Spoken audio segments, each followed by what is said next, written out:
Assalamualaikum warahmatullahi wabarakatuh. Innal hamdalillah nahmaduhu wa nasta'inuhu wa nastaghfiruh wa na'udzu billahi min shururi anfusina wa sayyiati a'malina. Man yahdihillahu fala mudilla lahu wa man yudlil fala hadiya lahu. Wa asyhadu an la ilaha illallah wahdahu la syarika lahu وأشهد أن محمدا عبده ورسوله يا أيها الذين آمنوا اتقوا الله حق تقاته ولا تموتن إلا وأنتم مسلمون يا أيها الناس اتقوا ربكم الذي خلقكم من نفس واحدة وخلق منها زوجها وبث منهما رجالا كثيرا ونساء واتقوا الله الذي تساءلون به والأرحام إن الله كان عليكم رقيبا يا أيها الذين آمنوا اتقوا الله وقولوا قولا سديدا يصلح لكم أعمالكم ويغفر لكم ذنوبكم ومن يطع الله ورسوله فقد فاز فوزا عظيما أما بعد فإن أصدق الحديث كتاب الله وخير الهدي هدي محمد صلى الله عليه وعلى آله وسلم وشر الأمور محدثاتها وكل محدثة بدعة وكل بدعة ضلالة وكل ضلالة في النار. Ikhwati fiddin rahimani wa rahimakumullah. Alhamdulillah, kita lanjutkan pembacaan kitab Tafsir Juz Amma karya Ustaz Dr. Firanda Andirja hafizahullah ta'ala. Kita sudah mulai masuk kepada surat yang baru, yaitu surat At-Tariq. Kita telah membaca pendahuluan dan 3 ayat dari surat ini. Kita masuk pada ayat yang keempat di halaman 275.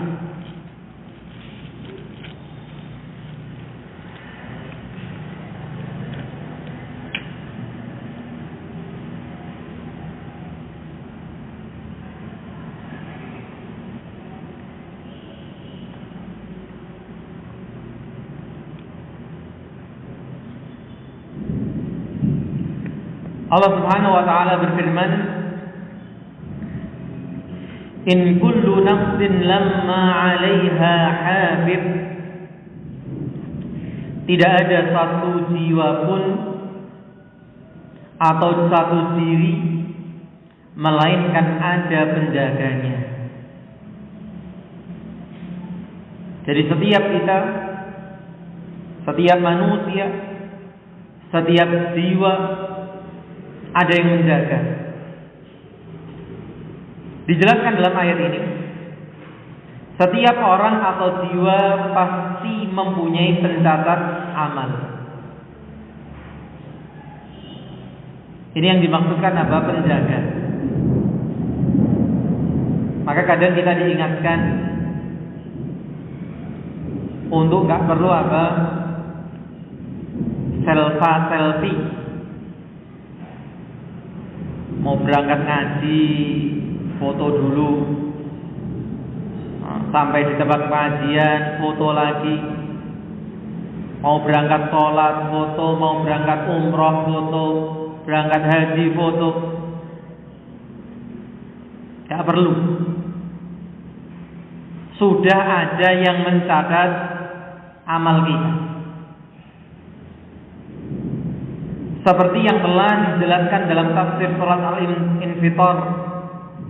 Setiap manusia diikuti oleh para malaikat yang mencatat amalannya.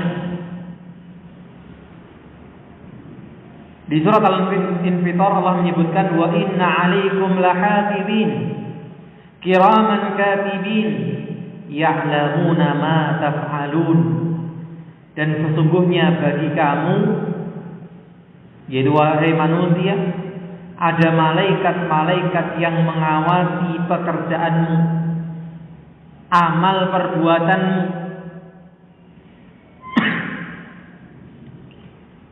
kiraman katibin, yang para malaikat itu mulia di sisi Allah. Dan apa tugasnya? Yang mencatat amal perbuatanmu. Ya'lamuna ma taf'alun, mereka mengetahui apa yang kamu kerjakan.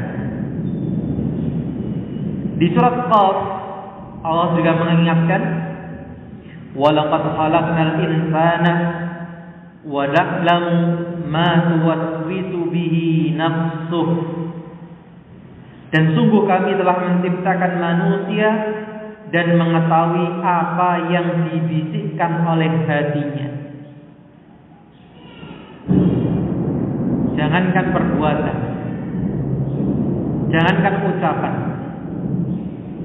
apa yang terbetik, apa yang terbisikkan dalam hati, Allah tahu. Wa nahnu aqrabu ilaihi min hablil warid. Dan perhatikan, ini kaidah yang disampaikan oleh sebagian ulama, bahwa kalau ada ahli syubhat berdalil dengan apa? Dalil-dalil syar'i, ayat ataupun hadis, maka ingat jawaban dari syubhat itu ada pada dalil tersebut. Orang-orang yang mengatakan Allah di mana-mana, salah satu dalilnya ini. Apa itu? Wa nahnu aqrabu ilaihi min hablil warid. Dan kami lebih dekat padanya daripada urat lehernya. Berarti Allah itu sangat dekat dengan kita. Berarti Allah itu ada di mana? Begitu? Begitu enggak? Enggak. Nah, terus gimana? Gimana menjelaskan ayat ini? Nyatanya disebutkan kan Allah lebih dekat dari apa? Urat leher.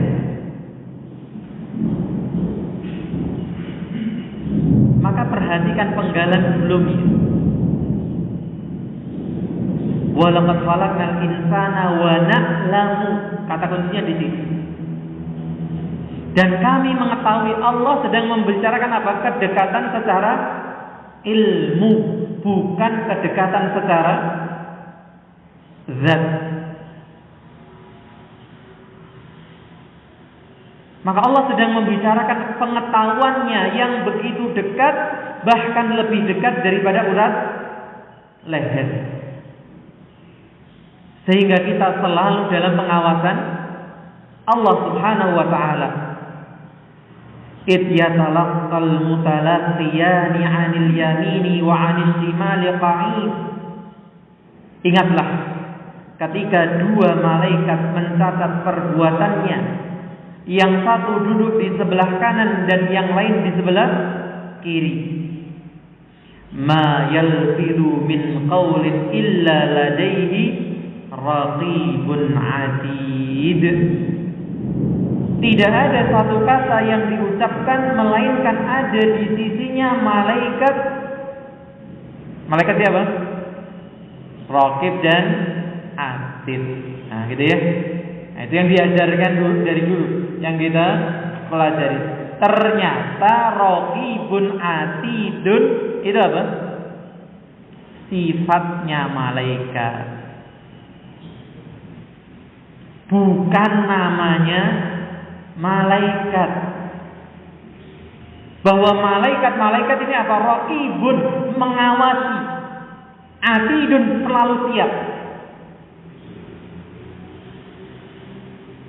Jadi tidak ada ucapan perbuatan kita yang akan lolos dari apa? Pengawasan dua malaikat ini. Cuman kemudian yang terdoktrinkan Raqib Atid itu nama. Beliau lanjutkan penjelasannya, para malaikat mencatat perbuatan. Terkait ayat 16 ini, para ulama mengatakan bahwa yang dimaksud dengan kata kami lebih dekat adalah para malaikat yang lebih dekat dari urat nadinya. Apalagi di sini kami itu maksudnya siapa? Malaikat-malaikat kami. Lalu malaikat pun mencatat semua perbuatan kita, baik itu perbuatan tubuh maupun perkataan. Semua perbuatan disaksikan oleh malaikat pencatat, walaupun ia sendiri dan tidak ada orang lain yang melihatnya. Maka dalam hadis ketika Rasulullah SAW memerintahkan kita bertakwa, ittaqillaha haitsuma kunta. Bertakwalah kepada Allah dimanapun kalian berada. Baik berada dalam keramaian seperti ini di hadapan orang lain, ataupun yang berat ketika kemudian bertakwa dikala sendirian. Maka malaikat-malaikat ini tidak hanya mencatat di saat kita di tengah keramaian, bahkan dikala kita sendirian pun para malaikat ini tetap mencatat ucapan maupun perbuatan kita. Para malaikat mencatat ucapan dan komentar. Demikian pula ketika seseorang hendak berbicara, ia hendaknya merenungkan dan memikirkan bahwa ucapannya pasti akan dicatat oleh malaikat.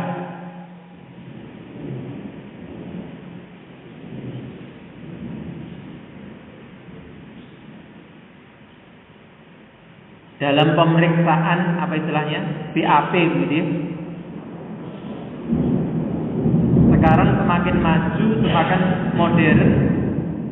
Pada lembaga-lembaga tertentu seperti KPK, ketika mereka memeriksa direkam pakai video maupun audio, sehingga orang nanti tidak bisa membantah. Seperti orang ngaku-ngaku, wah saya dibeginikan, tinggal tunjukkan ini loh video pemeriksaannya. Nah, orang takut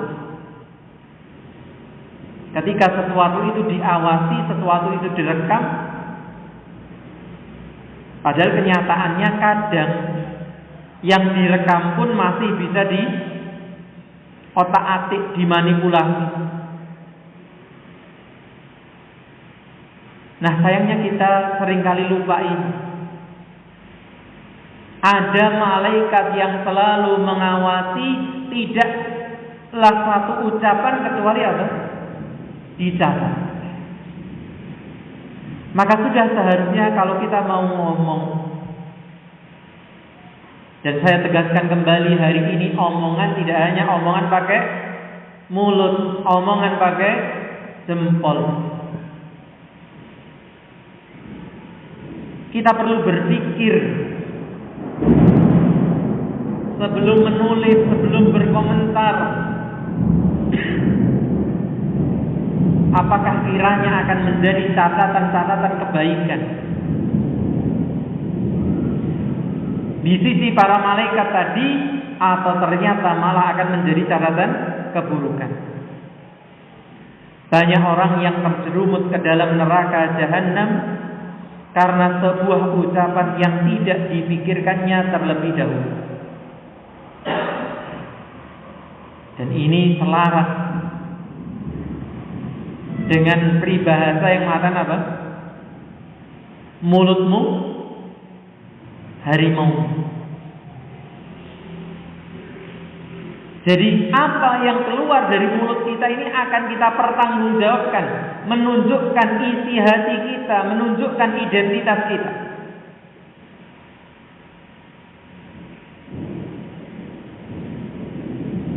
Rasulullah SAW dalam hadis yang diriwayatkan oleh Bukhari mengatakan, wa innal abda la yatakallamu bil kalimati min sakhatillah la yulqi laha balan yahwi biha fi jahannam. Ini ngerinya, bahaya apa mulut, ngerinya apa bahaya mulut. Dan sesungguhnya ada seorang hamba benar-benar berbicara dengan satu kalimat. Ternyata satu kalimat tadi apa? Yang termasuk kemurkaan Allah. Dia tidak menganggapnya penting. Dengan sebuah kalimat itulah ia terjungkal ke dalam neraka jahanam.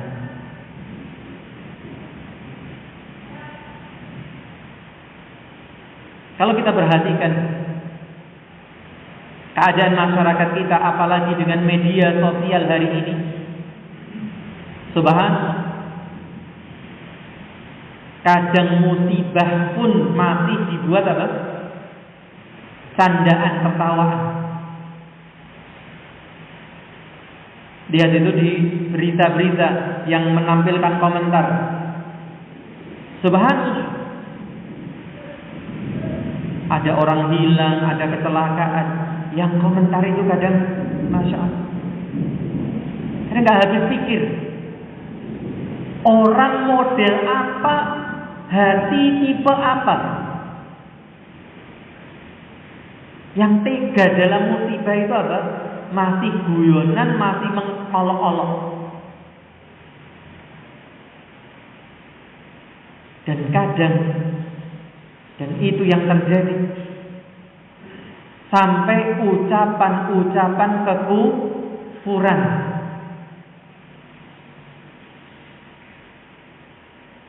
Seperti yang sudah sangat ma'ruf, oknum-oknum nasional begitu ya.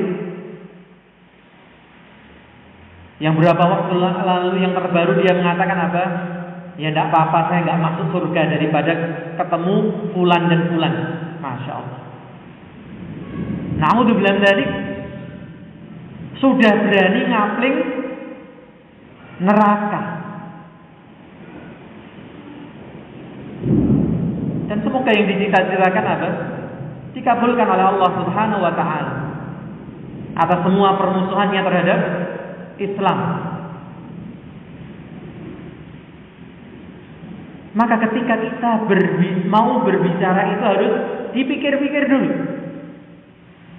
Karena ada yang mengawasi, dan jangan-jangan satu kalimat yang kita anggap enteng, yang kita tidak pikirkan, kita tidak pedulikan, ternyata menyebabkan kita terjungkal.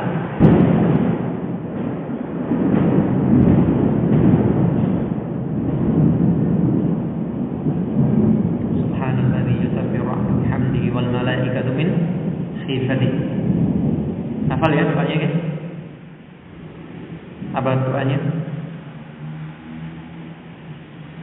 Subhanalladzi yusabbihu rahdu bihamdihi wal malaikatu min khifatihi. Baik. Apalagi ucapan-ucapan berbahaya yang menyangkut masalah akidah. Pada saat ini sangat banyak pemikiran-pemikiran sesat yang dipropagandakan oleh orang-orang liberal. Ingin menganggap semua agama sama. Padahal agama-agama lain itu gak pernah menganggap agama Islam itu sama.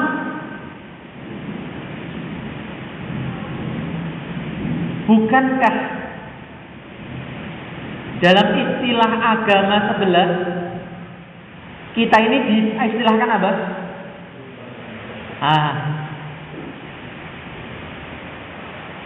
Domba-domba tersesat. Kalau nggak salah Ustaz Firanda juga gitu ya. Ketika beliau bercerita, ketika ada orang datang di kampung beliau,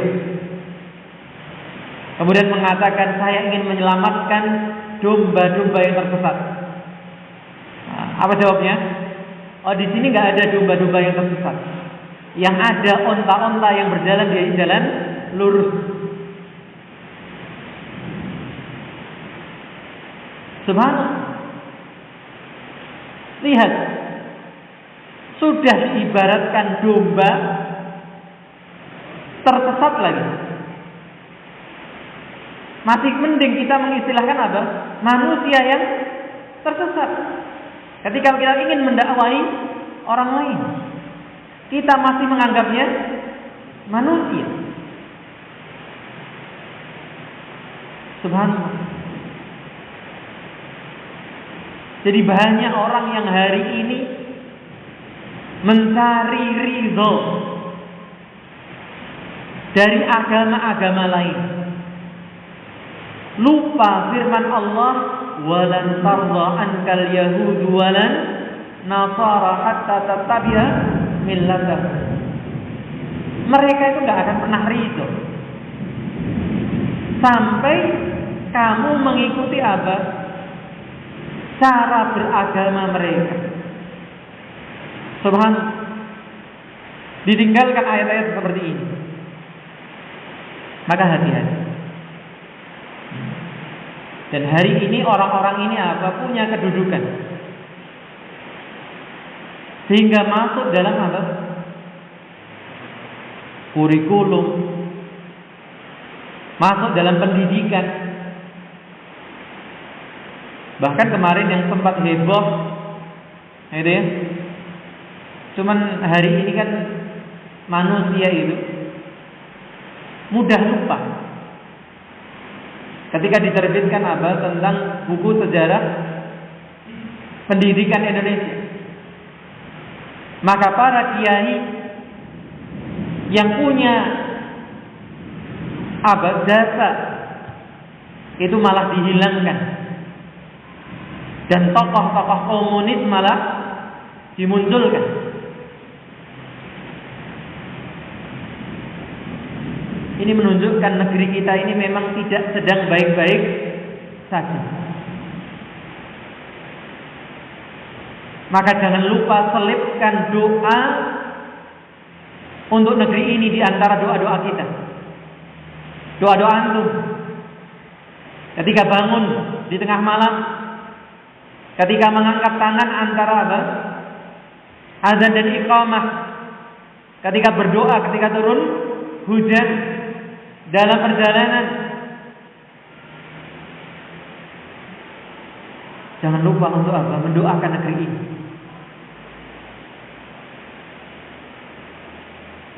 Negeri ini tidak sedang baik-baik saja. Terlalu banyak indikator yang bisa kita lihat. Meskipun masih ada banyak kebaikan juga, maka kita perlu banyak berdoa agar kebaikan-kebaikan seperti yang kita rasakan saat ini, masih bisa ngaji seperti ini, tetap terus terjaga. Maka cara yang kita gunakan bukanlah cara caci maki. Balik lagi kepada masalah lisan kita. Melihat keadaan-keadaan yang tidak baik, bukan caci maki cara kita, bukan olok-olok, bukan turun ke jalan, tapi berintrospeksi diri. Karena yang terjadi ini ya karena dosa-dosa kita. Yang terjadi ini karena jauhnya kita dari Allah, dan lupa kita untuk memohon kepada Allah Subhanahu wa ta'ala. Maka jangan sampai lupa untuk mendoakan negeri kita, mendoakan para pemimpin agar mereka diberikan petunjuk oleh Allah, dibukakan matanya dan dibukakan hatinya. Melihat keadaan ini dengan apa? Petunjuk dari Allah Subhanahu wa taala. Perkataan-perkataan seperti semua agama benar dan semua agama bisa menjadi jalan masuk surga adalah contoh perkataan kufur yang dilontarkan oleh orang-orang liberal.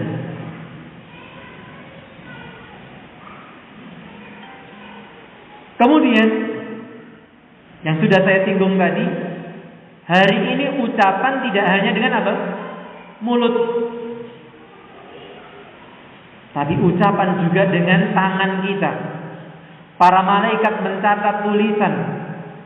Di antara hal yang kedudukannya seperti ucapan adalah tulisan. Apa yang kita tulis dalam internet atau halaman media sosial, kurang hanya ya. Halaman, bukan laman. Di yang bawa pulpen dibetulkan itu. Atau halaman media sosial, semuanya dicatat oleh malaikat. Maka kita hendaknya tidak sembarangan dalam mencatat, menulis dan mengambil kesimpulan lalu kita sebarkan di dunia maya.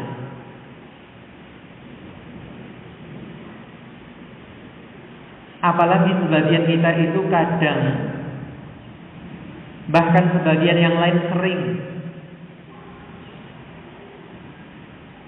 mudah menulis di media sosial hal-hal yang masih prematur.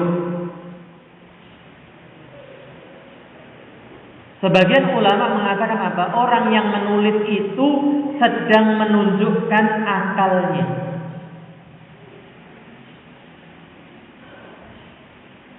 Kadang sebagian kita baru gandrung-gandrungnya dengan satu ilmu tentang ruqyah, ilmu tentang pijat, ilmu. Dia belum menganalisa, dia belum berkonsultasi dengan ahlinya. Hanya kadang bekalnya testimoni. Ingat, testimoni itu bukan dalil. Dan para dukun itu melariskan perdukunannya dengan apa? Testimoni.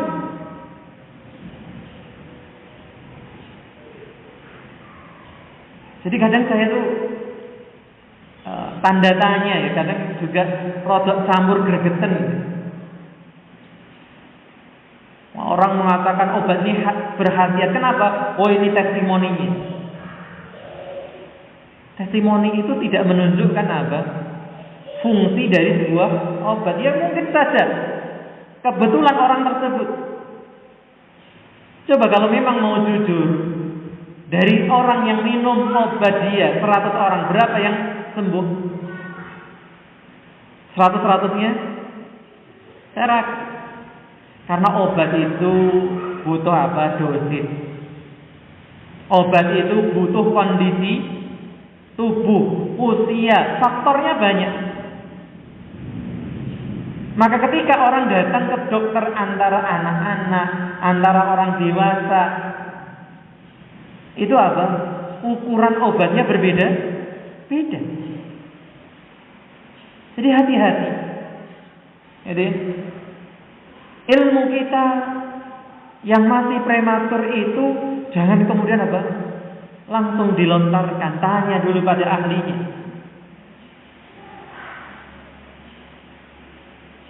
Ini hati-hati, semua akan dipertanggungjawabkan. Apa yang kita tulis dalam internet atau halaman media sosial, semua dicatat oleh malaikat. Maka kita hendaknya tidak sembarangan dalam mencatat, menulis dan mengambil kesimpulan lalu kita sebarkan di dunia maya. Lisan atau omongan lebih tepat daripada ketepatan badan kita. Dan ternyata apa? Omongan kita, apalagi hari ini, sebenarnya berat. Ngomong hari ini, saya masih ingat di tahun 95-an, 96, banyak ustadz itu kalau ngajar, waktu itu kan masih zaman apa? Kaset. Mau direkam apa? Gak usah direkam. Belum pantas ilmu saya itu untuk direkam. Tawaduknya ustadz-ustadz di waktu itu. Padahal Masya Allah ilmunya. Tapi hari ini seakan kita ya dipaksa. Padahal mungkin ilmunya jauh belum pantas untuk direkam seperti ini, untuk disiarkan seperti ini. Tapi kemudian dengan alasan tanda kutip apa? Biar manfaatnya jauh lebih luas. Yang nggak bisa hadir langsung bisa nonton, yang nggak bisa hadir langsung bisa mendengarkan rekaman. Akhirnya efek negatifnya apa? Juga hadir langsung, jaga ke siaran langsung, jaga ke rekaman, kan ya? Itu apa? Efek negatifnya. Maka bersyukur kita masih bersemangat untuk bisa hadir langsung di majelis-majelis ilmu. Sering saya singgung khususnya ketika kemarin pandemi masih apa? Berat-beratnya kita hanya bisa kajian online. Gak akan sama kajian langsung dan kajian tidak langsung. Jenengan ketika ngaji nonton HP, nonton TV, nonton laptop, kira-kira pakai baju seperti ini enggak? Hah? Anda sambil kaosan oblong kan ustaznya enggak ngerti, gitu ya. Kalau hadir di sini kok kaosan oblong ya tak lirik-lirik gitu ya.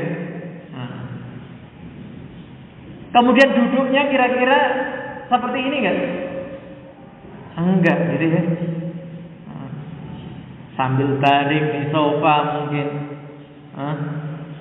Sambil apa? Depannya pisang goreng, kacang godok, kopi. Jadi nggak akan sama. Bermajelis ilmu secara langsung dan tidak langsung.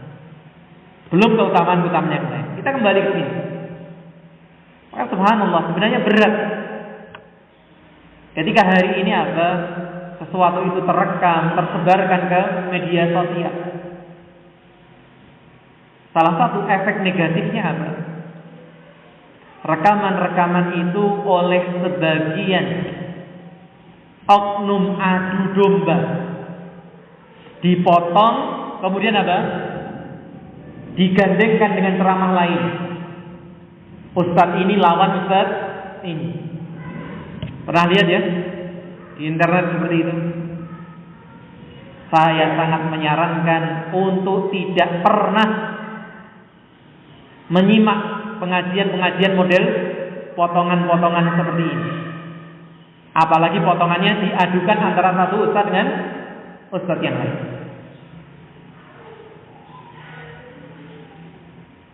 Kalau kita ingin ngaji, rekaman-rekaman apa?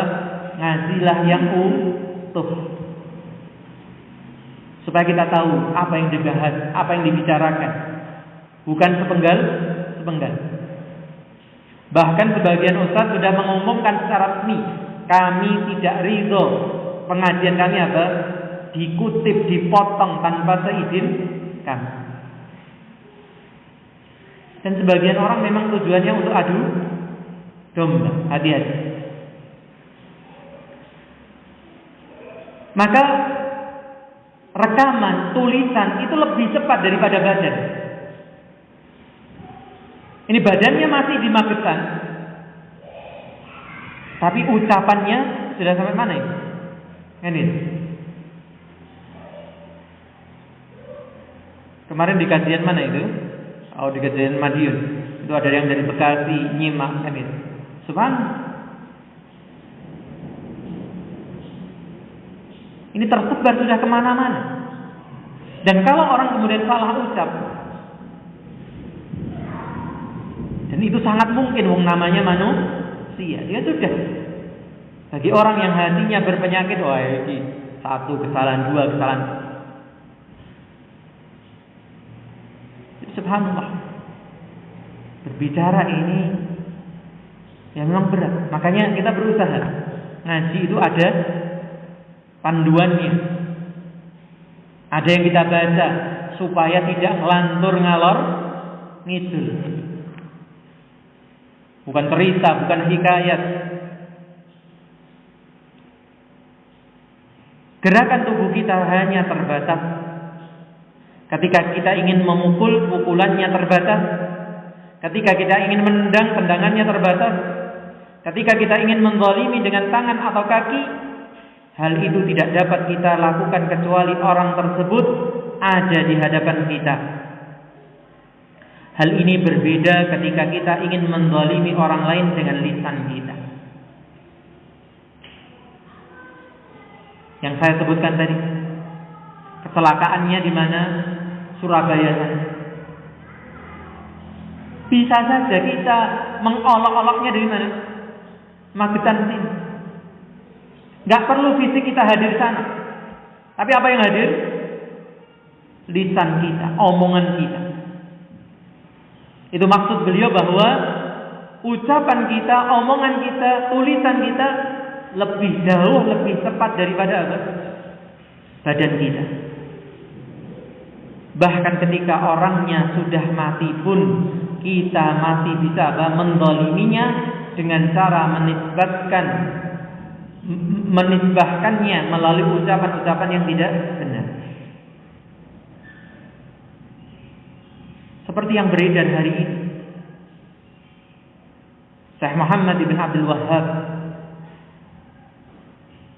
yang sudah meninggal sekitar 200-an tahun yang lalu. Tapi bagaimana lisan orang-orang yang entah karena kebodohannya, entah karena hawa nafsunya, mudah sekali mengatakan apa? Beliau haus darah. Beliau mudah mengkafirkan orang lain. Dan terus-terusnya. Padahal sangat mudah. Kalau mereka, apa yang mereka tuduhkan, pengikutnya Syekh Muhammad bin Abdul Wahhab yang hari ini, mana pengikutnya di negara mana yang dituduh mengikuti Syekh Muhammad bin Abdul Wahhab? Saudi. Dikatakan Wahabi itu haus darah. Kalau memang haus darah, orang berangkat umroh, berangkat haji, pulang tidak? Enggak pulang.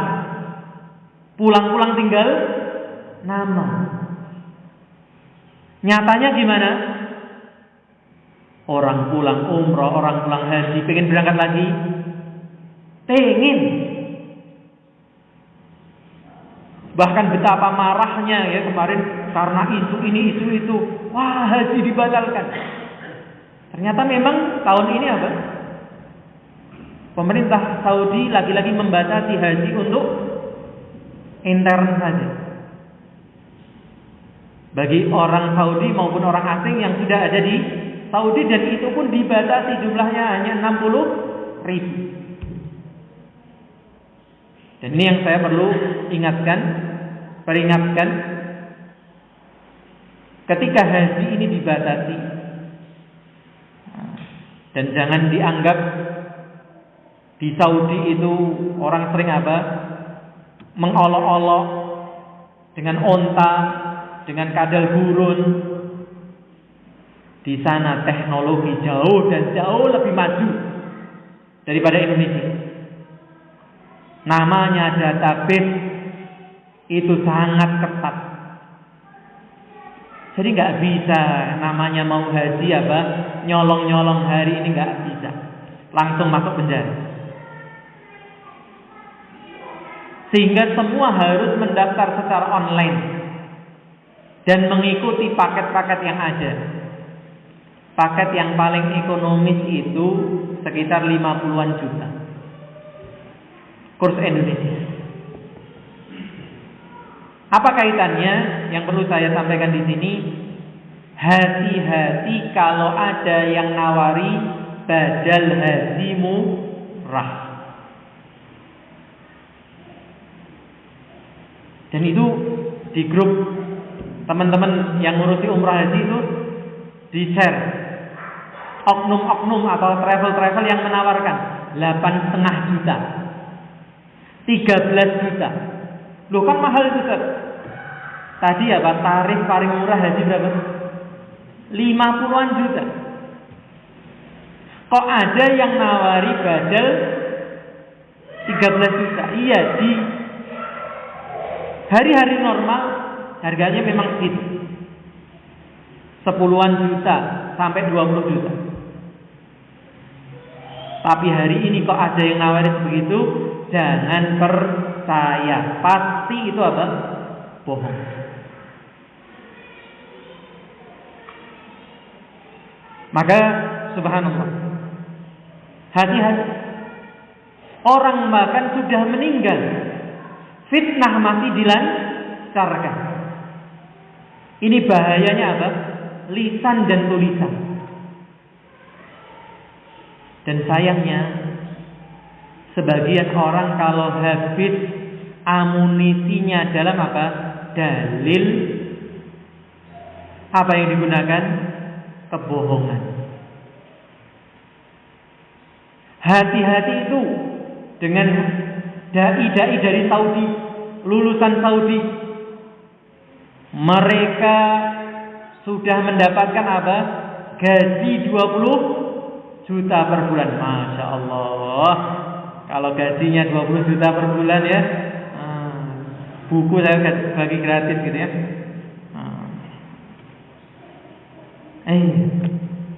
Omongan-omongan yang seperti itu masih laku saja sampai hari ini. Dan orang yang mengatakannya gak takut sama Allah Subhanahu wa ta'ala. Tuduhan dan fitnah. Oleh karenanya oleh sebagian dari dikatakan, oke lah, kalau kita ini berbeda pendapat, mari tunjukkan dalilnya, sampaikan pendapatmu. Biarkan apa? Orang kemudian menilai.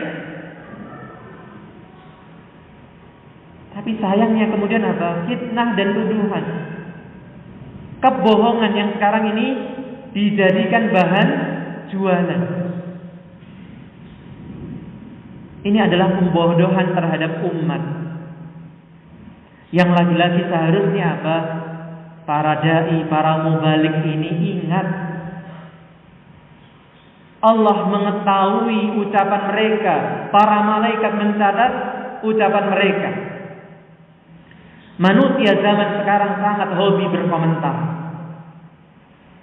Demikianlah sifat dasar manusia. Memang kadang gitu ya. Ada apa yang muncul di grup, apa yang muncul di medsos, gatel kalau nggak ikut komentar. Manusia senang menjadi komentator dalam segala hal, meskipun bukan bidangnya. Makanya penonton itu dalam bahasa Jawanya apa? Wong delok gitu ya, kendel alok. Beraninya hanya komentar, suruh turun ke lapangan ya, nggak mau, nggak bisa. Bahkan dalam masalah agama pun ia juga ikut berkomentar, padahal ia jahil atau bodoh tentang masalah agama. Dan biasanya memang seperti itu. Yang bikin rame dunia persilatan itu apa? Sabuk kuning atau sabuk putih? Level pertama itu apa? Putih, ya. Oh, sudah dapat sabuk putih atau sabuk kuning itu apa? Godongnya diantemi gitu ya. Wet gedang, gak salah apa-apa, diantemi. Padahal kalau orang sudah sabuk hitam, malah nggak kelihatan ini kalau jagoan, kalau ini pendekar. Maka demikian pula media sosial itu rame. Biasanya kalau lihat profilnya apa? Belajar di Universitas Kehidupan. Lulusan mana? Universitas Kehidupan. Apa profesinya? Mencari cinta sejati. Model-model yang seperti ini yang bikin apa? Rame di medsos itu. Komentar yang ngalor ngidul, nggak ada adabnya. Allah musta'an. Seorang dokter yang ikut mengomentari masalah agama atau ahli fisika dan ahli kimia yang tidak pernah menghafal ayat-ayat Allah, tidak mengetahui hadis-hadis Nabi sallallahu alaihi wasallam, tidak mengerti bahasa Arab, tetapi hobinya berkomentar tentang masalah agama merupakan perkara yang berbahaya. Sebagian merasa apa? Allah karuniakan dia kecerdasan karena dia lulusan kedokteran, karena lulusan teknik yang biasa main apa? Logika. Sehingga dia hobi komentar. Kenapa? Karena pinter otak-atik kata. Ayat gak ada yang hafal, hadis gak pernah belajar, bahasa Arab gak tahu. Tapi apa? Kalau berdebat seakan pendekar. Alhamdulillah, sebagian dokter, sebagian lulusan universitas, mereka belajar bahasa Arab. Mereka belajar agama dengan baik. Sehingga kita dapati juga tulisan-tulisan berkualitas. Ada Dr. Rahanul Bahrain, dokter. Ada Ustaz Muhammad Abduh Tuasikal, kimia. Tapi memang mereka menekuni agama, belajar bahasa Arab, duduk di hadapan para masa yang membaca kitab-kitab ulama. Tapi yang dimaksudkan beliau orang yang hanya mengandalkan titelnya. Ini semuanya berbahaya. Semua orang pasti memahami jika ada seorang ulama atau seorang ustadz yang pengetahuan agamanya banyak, hafalan Al-Quran dan hadis Nabi sallallahu alaihi wasallam banyak, kemudian ikut bergabung di ruang operasi, lalu berkomentar di hadapan para ahli bedah, tentu para dokter akan mengatakan orang ini jahil atau bodoh karena berbicara tidak pada tempatnya. Kita contohkan langsung penulis Ustadz Firanda, gitu ya. Tiba-tiba nimbrung pada operasi sesar atau operasi jantung. Kemudian mengomentari dokter bedahnya. Dok, itu harusnya begini dan begitu. Kira-kira gimana? Meskipun seorang pengisi Masjid Nabawi kok komentar masalah operasi, akan diusir, panggilkan satpam. Itu semua orang akan sepakat bahwa ustadz ini kurang ajar. Sayangnya hal ini tidak berlaku dalam disiplin ilmu agama. Ketika ada orang-orang yang bukan ahlinya berkomentar, yang dilihat siapa? Oh, dia orang kaya, nggak apa-apa komentar. Pengusaha sukses. Oh, siapa dia? Oh, dokter. Oh, dia teknik si ini dan itu. Dia dulu lulusnya cum laude. Dan orang terkagum-kagum. Nasib agama itu cabang keilmuan yang terzalim. Demikian juga sebaliknya. Jika ada seorang yang bergelar profesor dalam bidang kedokteran, kemudian ikut-ikutan dalam masalah agama, tentu saja ini berbahaya. Kecuali tadi saya katakan, selain dia punya gelar duniawi, dia juga menekuni apa? Agama. Silahkan berkomentarnya berdasarkan apa? Keilmuannya dalam agama, bukan kepakarannya dalam ilmu dunia. Baik, wallahu a'lam. Ini dulu yang bisa kita baca. Masih ada satu penjelasan lagi tentang apa? Apa yang dalam hati. Ada pertanyaan? Koreksi? Tambahan?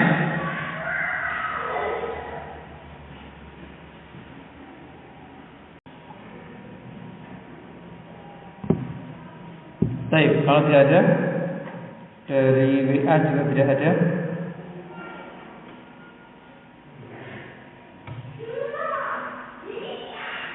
Wallahu alam. Semoga bermanfaat.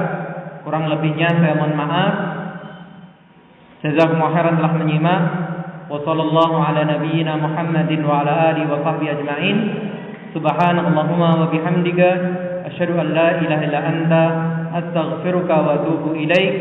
Assalamualaikum warahmatullahi wabarakatuh.